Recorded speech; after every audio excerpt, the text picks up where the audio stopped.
ಕನಸು ಕಾಣೋದಕ್ಕೂ ಒಂದು ಮಿತಿಯಿರಬೇಕು. ಕೈ ಹಿಡಿದು ಕುಣಿಯುವ ಗಂಡು ಯಾರೆಂದು ಗೊತ್ತಾಗದ ರೀತಿಯಲ್ಲಿ ಕನಸು ಕಂಡಿರುವರಲ್ಲ, ಏನೆಂದು ಹೇಳಲಿ? ಹಾಗೇನಿಲ್ಲ ಸರ್, ಅವನಂದ್ರೆ ನಂಗೆ ತುಂಬಾ ಇಷ್ಟ. ಅವನ ಕನಸು ಕಾಣ್ತಾ ಇದ್ರೆ ಮುಂದೆ ಯಾರು ಇರ್ತಾರನ್ನೋ ಪರಿಜ್ಞಾನವೇ ಇರುವುದಿಲ್ಲ. ನನ್ನ ಮಗ ಕನಸಲ್ಲಿ ಅವನ ಜೊತೆ ಹಾಡಿ ಕುಣಿತಾ ಇದ್ದೆ ಅನ್ನಿಸ್ತಾ ಇತ್ತು. ಅಯ್ಯೋ,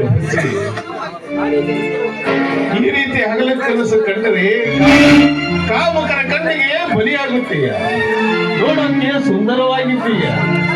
ನನ್ನ ಕೈ ಹಿಡಿದು ಕುಣಿದಂತೆ ಬೇರೆ ಯಾವುದೇ ಕಾಮಕರ ಕೈಯನ್ನು ಹಿಡಿದು ಕುಣಿದಿದ್ದರೆ ಇದ್ದಕ್ಕಾಗಲಿ ನಿನ್ನನ್ನು ಹೊತ್ತುಕೊಂಡು ಹೋಗಿ ನಿನ್ನ ಜೀವನವನ್ನೇ ಹಾಳು ಮಾಡಿಬಿಟ್ಟೆವು.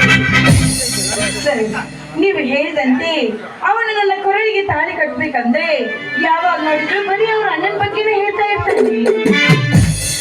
ಅವನಿಗೂ ಅವರ ಅಣ್ಣನ ಒಪ್ಪಿಗೆಯನ್ನು ಪಡೆದು ನಿನ್ನನ್ನು ಮದುವೆಯಾಗಬೇಕೆಂದು ಕೊಂಡರಿಬಹುದು.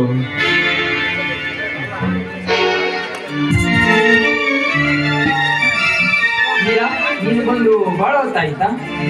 ಅಣ್ಣ ಅಣ್ಣ ನೀವೇನು ಇಲ್ಲಿ? ಹಾಗೆ ಬಂದಿ ಮೋಹನ. ಈ ನಿನ್ನ ಮಹಾರಾಣಿ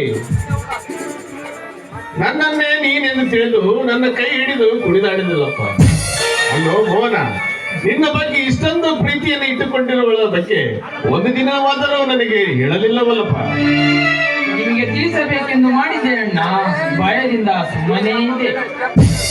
ಮೋಹನ್, ಇವರು ನಿಮ್ಮ ಅಣ್ಣನ? ಯಾಕೆ ಮೀರಾ? ಮೋಹನ್, ಅದು ಏನಿಲ್ಲಮ್ಮ.